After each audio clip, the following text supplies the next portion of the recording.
We do have some big news. The Biden administration announced they are halting funding for the Wuhan Institute of Virology, claiming the Chinese lab is, quote, not compliant with federal regulations and is not presently responsible. The notice from the Department of Health and Human Services cites 26 different concerning instances of basically non-compliance or information that they gathered, most of which name EcoHealth Alliance as part of the information they were gathering in order to make this decision. With us now is Dr. Andrew Huff. Andrew was the vice president of EcoHealth Alliance. He began working with the company in 2014 and ended his tenure in 2016. Andrew, welcome to the show. Thank you so much for being here. Kim, thank you so much for having me.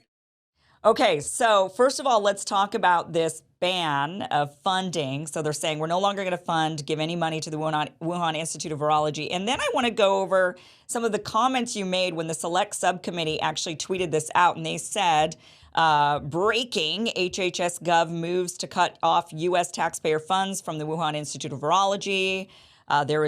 Saying, quote, there is a risk that Wuhan Institute of Virology not only previously violated, but is currently violating and will continue to violate protocols of the NIH on biosafety.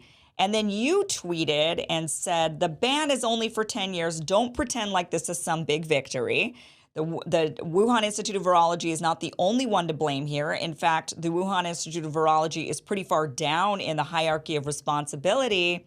And the program managers at USAID and NIH, as well as the directors at those agencies, EcoHealth Alliance, UNC, and Columbia University, those entities transferred the biotechnology to the Wuhan Institute. The Wuhan Institute was incapable of making the agent without the technology transfer. So, wow, okay, let's break this down. Let's start off with why did they ban the money and your thoughts on this. You don't think that this is really... you think that this is what, like just posturing or making it look like they're doing something? Well, yeah, I think this is more theater from the Biden administration. I think the executive branch is actually working fairly close with Congress on this. They want to make it look like the Democrats and Republicans in the House are not working on this together with the executive branch, but they are. They want this to go away. This story has been a huge pain in their butt. Every time some news breaks with the story, they're trying to launch some new psyop. But the last time there was a big break in the story, there were the alien stories coming out, and also the object that was floating over from China. These have all been distractions because they want this story to end. Now, if you look at this ban that they put into place, it's not really a ban. So first of all, it's a debarment for funds. And the legal process behind this is now that EcoHealth Alliance has the right or the ability to appeal this decision, this executive or administrative decision from Health and Human Services. So this ban might not even stick administratively. And if the ban does go into effect, it's only for 10 years. So this is just window dressing on the bigger problem here. And the funny thing is they target it at the Wuhan Institute of Virology. But if you look at all the different institutions involved with the gain of function research, we have EcoHealth Alliance, my former boss, Dr. Peter Daszak, the other scientists that work there. We have the University of North Carolina, which is Dr. Ralph Barrick. He's actually the master of gain of function research. That's the biotechnology that was transferred to the Chinese to make this possible. Also, Dr. Ian Lipkin at Columbia University, he's a master of virus isolation. So without his isolation work to isolate this virus, the Chinese would not have had this capability. And there's actually a number of other institutions that are involved. And in my opinion, it's pretty appalling that they're only going after the Wuhan Institute of Virology here, because this work is going to continue at other places. And in fact, it's happening and going on at a number of U.S. institutions and international institutions at this moment. How many other institutions do you think this is happening at? Give me a ballpark idea. Oh my God, in the U.S., probably 20 to 30 within the United States, and internationally, who knows? The interesting thing about this gain of function research, the regulation only pertains to institutions or organizations that receive federal funding. So if you're a Pfizer, you're a Moderna, you're a private institution, you're not regulated. So who knows what they're doing in their different laboratories? And if you might recall the different sort of gotcha journalism from James O'Keefe previously, where they had been admitting that they're doing this gain of function work, everyone was so shocked by that, but that's perfectly legal for them to be doing. It's not regulated. With major research institutions in the United States, there's 5 to 10 doing the specific type of gain of function work that's federally funded, and they probably have the right type of regulatory framework in place within their institutions to make sure that they're doing this in a safe manner. But that aside, we really need better policy and regulation at the federal level to enforce this, because it's the wild, wild west. Yeah, sounds like it. I mean, yeah, I mean, you bring up really good points. Like if these private companies are able to do gain of function, that's even scarier than the government doing it. I mean, if the government does it, you have to then ask what would be their. I mean, I would think for maybe bioweapons or, but not profit motive. When you go into these private companies, they have a profit motive to pretend, especially after they saw how much money they made during the pandemic, right? They've got a profit motive to potentially release, a little something out there every 3 years or so, 7 years, once people get comfortable, and then, oh, here comes a new virus that you're just going to have to go and get a jab for. There's a huge profit margin there. So first of all, break down this HHS memorandum that they released saying that they're going to stop funding with the Wuhan lab. Why is EcoHealth Alliance named so many times throughout this, like the 26 different instances that they're pointing at? Can you explain that? And because EcoHealth is in almost all of them. Sure. So EcoHealth Alliance, at least my understanding is that EcoHealth Alliance has been the primary vehicle to transfer funds through from the federal government to the Wuhan Institute of Virology. So they do this with intermediaries. And so the principal investigator, the person in charge of that research, was my former boss, Dr. Peter Daszak.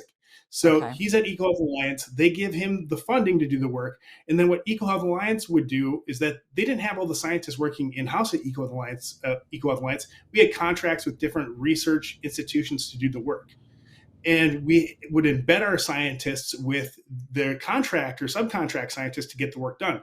So we had scientists working with Dr. Ian Lipkin at Columbia University. We had scientists working with Ralph Barrick at the University of North Carolina. We had scientists working with the Wuhan Institute of Virology. So the way that the money works, it goes to the primary contractor, and then the primary contractor, EcoHealth Alliance, would then sub the work out, sub the money out to the Wuhan Institute of Virology. And back to your earlier point here, you look at the profit motive here, and why people are engaged in this work, even for the academic institutions. This intellectual property is worth potentially billions of dollars. Wow. So if you're doing gain of function research and you create a new agent, and that agent happens to emerge and create a pandemic, you can transfer that biotechnology to a pharmaceutical company, and then you get a cut of the profit or a royalty from that type of business, I guess, arrangement.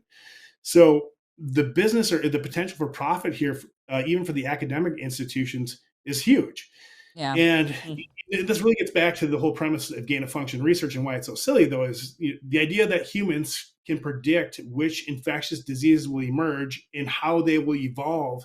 And then we force that evolution. We force these diseases to have those traits. So then we can make a drug, a medical countermeasure, or a vaccine to counter it, is completely asinine.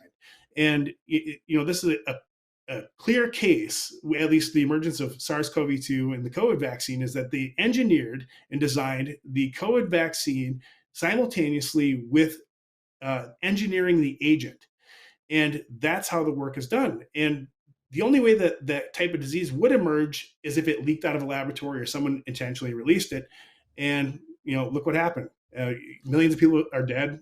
Trillions are wasted. I mean, it's a real travesty. And I think the reason why Congress and the executive branch is in such panic mode trying to appease everyone is because they know that they have to do something. And, I think they're just trying to give people and give U.S. citizens just enough to make them feel happy. But if you're watching what's Yeah. happening on social media, people just keep getting enraged. Yeah, so you're saying that because even if they shut down funding for Wuhan Institute of Virology, there's several things going on there. For one, it doesn't mean that the institute itself is going to stop doing whatever it is they're doing. I mean, maybe the United States isn't funding it, but gain of function research is going to continue to happen because other countries are going to fund it, or other business or corporations or even foreign corporations are going to be funding this. So this is just to placate the public. This is just to make it look like, see, we did something. And then people might go, oh, phew, no more gain of function research. Like they'll make that mental leap, even though that's not actually the conclusion you could come to. So you're saying, though, that you mentioned that EcoHealth would actually, they're the ones who are going to fight this because they're the ones who are ultimately not, they're the ones who are no longer going to be funded. That's how because they're the vehicle to get the money to the Wuhan Institute. So, what percentage would you say of EcoHealth Alliance's work is with Wuhan versus all these other labs? I mean, is this such a significant part for them that they must continue the funding with Wuhan, you know, or can they just pivot and go to other labs with money? Well, it's a big kink in the process for Eco Alliance in terms of how they would have their cash flow. So the problem for Eco Health Alliance will be a temporary problem for their cash flow, trying to pay out contracts, how they're doing business day to day. But the larger picture, this is probably won't have much of a dent on Eco Health Alliance, the organization. And based on what's happened here, so take a step back here. So we have EcoHealth Alliance, Dr. Anthony Fauci, my old boss, Dr. Peter Daszak, the Proximal Origins authors, all engaged in this giant conspiracy together to cover up the fact that this was a laboratory leak and then this disease spread around the planet. And all these scientists should be facing disbarment academically. They shouldn't be allowed to publish. They should be allowed to receive any federal funding or state funding within the United States. I mean, these people all committed fraud. And that's frankly, I mean, that'd be the least severe punishment that could be levied against these people or should be levied. I mean, ideally, these people should be facing criminal charges for what they did. Yeah. So I find this announcement interesting because this just comes days after Rand Paul actually recommended Fauci to the Department of Justice, saying that he lied under oath, that he perjured himself by claiming to Congress in his hearings that, oh, we didn't. This is not gain of function research. No gain of function research was done. Plus, Rand Paul, you don't even know what gain of function research is. Your definition's different than my definition. Suddenly. And then it's interesting that the Biden administration's Department of Health and Human Services puts this out there, almost corroborating. It seems like this is showing that, yeah, there was obviously gain of function research happening at the Wuhan lab through EcoHealth Alliance. And so Anthony Fauci did perjure himself. I mean, do you think they're throwing him under the bus?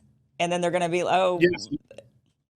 I think they're preparing to. So I think they're preparing to throw Dr. Fauci under the bus. I think they're also preparing to throw Dr. Daszak under the bus, my former boss.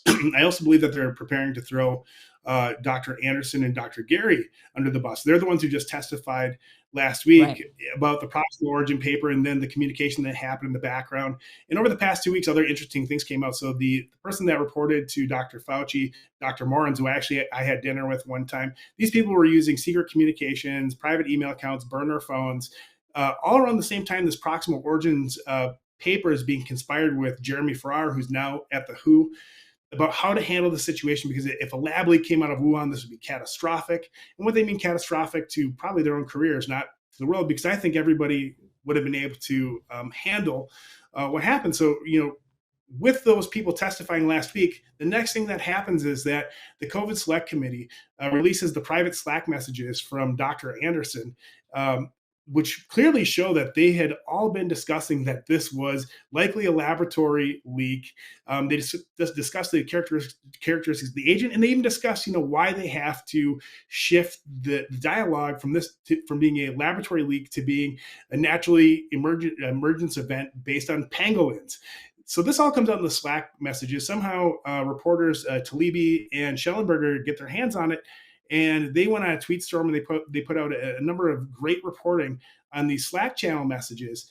And then shortly thereafter, that's when Health and Human Services, the Biden administration, debars the Wuhan Institute of Virology from funding, because these people have all been caught. And the real interesting thing that came out in the testimony from Anderson and Gary last week in the COVID Select Committee is that they were being pressured by the intelligence community. So the Office of the Director of National Intelligence, the FBI, the CIA, and the DIA were leaning on all these guys to say this was not a lab leak. Okay, so in the end, I think what most people are concerned about is, okay, they can maybe make these guys the fall guys. They all get thrown under the bus, and everybody points the finger and says, woo, something's been done. But obviously nothing's really been done, because really what people are worried about is something like this happening again. We're afraid of gain of function research. It seems really risky. It seems like they don't have tight controls over these laboratories. So in the end, I guess, as a scientist, do we need gain of function research? I mean, can there be See, then you say, okay, can the government say we're not going to do gain of function research at all, but then other governments are going to do it? So what do we do? It just seems like we're at a loss because we're not going to be able to control other governments and their research. We're not. I mean, what can we do? Are we just screwed? Yeah, so that's a great question. So at the international level, what we really need is a new international bioweapons convention, which disbars this type of gain of function work to make medical countermeasures or vaccines. And if everyone internationally was on that same playing field, this would all go away. That's very difficult. Okay. I don't foresee that happening. And plus, you have to get all the different nations to agree to it.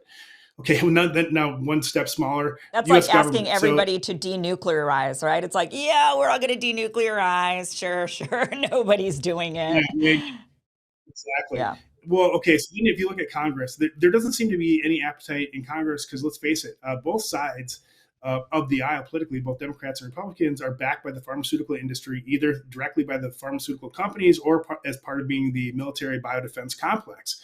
So if there's not the political appetite there, what's going to happen? Because it could very easily put some legislation into place to prevent this from happening. Well, if that doesn't happen, the next logical thing is we do it at the state level. And I'm actually helping several different states, and I'm the author of the bill to actually get a gain of function law passed. Now, even within states, there's going to be a lot of uphill battle with these bills, but there's a higher likelihood of those bills passing and becoming laws at the state level than there's at the federal. And if you get enough states to do it, even if you get one big state to do it, that will have a big impact. And eventually, I think the federal government will come around. Well, we can hope, but then we're not going to be able to get China to come around or, any of these other countries that may be doing gain of function research. I mean, especially China. I mean, I mean, clearly that's where the Wuhan Institute of Virology is. I'm sure they're doing many other experiments. What do we do about it? Sure, but remember the early premise of this. Gain of function research has no utility in terms of public health or biowarfare or bioterror response. Because remember, you have to be able to predict how agents will evolve, and if you can't predict without what your enemy is doing, what they're doing in secret, you'll never get it right. So Yeah. you're better off investing your biodefense dollars. And I've actually spoken with members of the Senate on this. You're actually better investing your biodefense dollars on response countermeasures than you are trying to build a new vaccine for some thing that you don't even know it is, which might exist. I mean, it's complete. It's a complete boondoggle the way that the system's set up. So nothing really changes. So if we ban domestic gain of function research in the United States and other people are still doing it, it doesn't change how we respond to a future threat. Okay. Dr. Andrea, thank you so much for being here and breaking this down for us and giving us better understanding and really not easing any of our fears. I mean, ultimately, like, okay, they're just placating us. That's nice. Like, that's the way it goes every time. So, but appreciate you being here. Thank you. Really appreciate it. Well, thank you so much for having me.